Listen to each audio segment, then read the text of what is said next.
The sun is coming up, signaling the beginning of a new day. A dry and hot day in the Sahara Desert.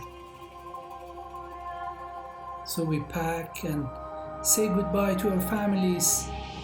The four of us, Omar, Hama, Abbas, and myself, Isa, begin our trip through the desert. We have each given up following the practices of Islam to follow the way of Jesus, and that has made us brothers. We used to live in darkness, hopeless, but Jesus came into our lives and gave us hope, a new life. Now we live for Him, and we must bring His light to others. Through the past month, we visited several villages and towns. We have shared about the good news that transformed our lives. We shared hope and freedom in Jesus Christ. We are grateful to see that our hard work was bearing fruit. So we continue going everywhere we can, preaching to everyone we can. Traveling through the desert is not easy. The gospel is illegal here. Being a follower of Jesus means persecution. Carrying Bibles means jail.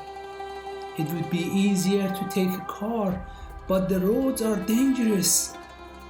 But if Jesus gave His life to save us, we owe Him all that we have. No sacrifice is too great.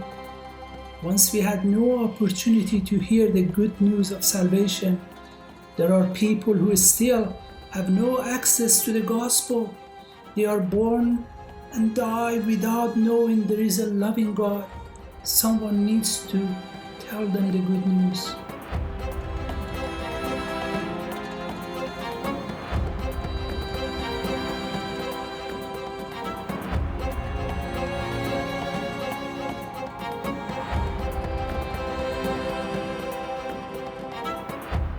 On that day, it was very dry and the heat from the ground was making the conditions uncomfortable. We began to grow concerned when the wind quickly began to pick up. Before we knew, we were in the middle of a sandstorm, trapped in the middle of the desert without proper shelter. We tried to stay together, sand pelting us in our faces, blinding our eyes and making it tough to breathe. I remember calling out to one another, Omar, Hama, Abbas. I would hear Hama call my name, Isa, and I would return the call. We were helpless, trying to survive the vast amount of the sand and dust.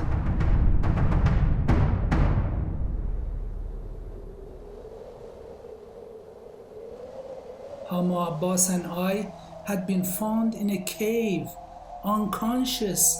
Several days later, I awoke in the hospital, only to awaken to the news that Omar had been separated from us in the sand and was found dead, killed by the sandstorm. I think of Omar's wife, Selma, the sacrifice they made so others could have access to the light of the gospel.